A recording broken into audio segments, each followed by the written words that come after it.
North Texas, home of ranch style beans. Tonight, our guests are the original 88, Drew Pearson, Dr. Hunt Bacher, neurosurgeon and co-chair of the NFL Head, Neck, and Brain Committee. Paul interviews actor and former NFL player Fred Dreyer. And, of course, the usual suspects, Jason, Jamie, and Olivia. Here's Brian. Let me tell you, I got a quick story about Drew Pearson. We played on the Hero Celebrity Game a couple years back. I'm not a real good athlete. I mean, I'm no... You're kidding. I might be 10% of what Drew Pearson is right now. You actually hit the ball and made it on base. Yeah. And you're faster than like me and everyone else out there. So well, I don't even remember you being out there, Brian, so you must not have done anything. So. Can you tell us maybe one game that just sticks out? Obviously, most people say the Hail Mary game. The 3 Super Bowls I played in, and the one we won, that was a tremendous experience to be a world champion. It's almost something I'm asked every day.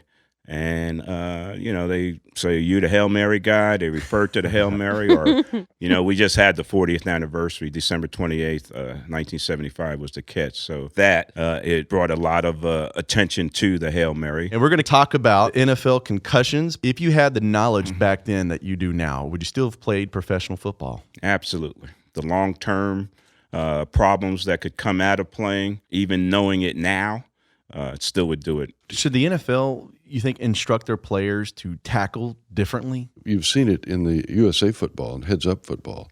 Learning great mechanics in 1 year decreased the injury level by 70%. It's not the linear blows, more the rotational ones, where the brain moves like that, shifts side to side. Do you really think extra padding is really going to prevent more concussions? We're looking at multiple different helmets for each team based on player position and the type of impacts that they sustain. So I'm just glad to hear that the technology with the helmet is something that they're continuing to work on. So you had the fro, though. That actually... Yeah, that did cushion a lot of blows. I don't know how that would fit in your studies. Drew, do you think that if everybody had to learn to tackle a little more softer, a little more sweeter, that the sport wouldn't be the same? No, it's not necessarily any softer, okay? It's just the technique is different. Instead of teaching to lead with your helmet, which they taught us back in the days, use different techniques with tackling, bringing the guy to the ground without sticking your head in there. We sort of think about it as a brand new problem. It was described in 1928. Boxers.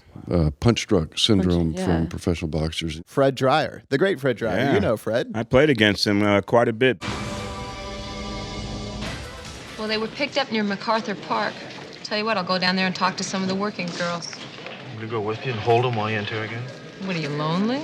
What's frustrating is the league is willing to throw about $800 million at this issue without taking responsibility and admitting that they have known all along that the sport contributes to these types of injuries. Tony Dorsett, Drew, I know you two are really good friends. Tony's stepping up and letting people study him while he's alive. And like Fred is doing things that maybe slow this thing down, stop it, and maybe eventually, prevent it from happening. Should they be medically taken care of by the NFL? This is a multi-billion-dollar industry.